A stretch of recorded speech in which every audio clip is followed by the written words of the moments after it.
था खिचड़ी पीता था पानी। बुलबुल का बच्चा गाता था गाने मेरे सिरहाने।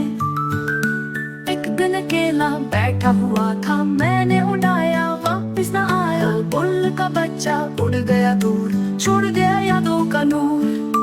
उसकी चाहत रह गई खाली, घर के कोने में एक झाली। हर सुबह मैं उसको ढूंढता हूँ, उसकी आवाज में खो जाता हूँ। माँ कहती थी वो अब सितारों में है, चांद के पीछे छुपा कहीं वहाँ है। मगर मुझे लगता है वो यहीं आसपास है, मेरे दिल के बहुत पास है।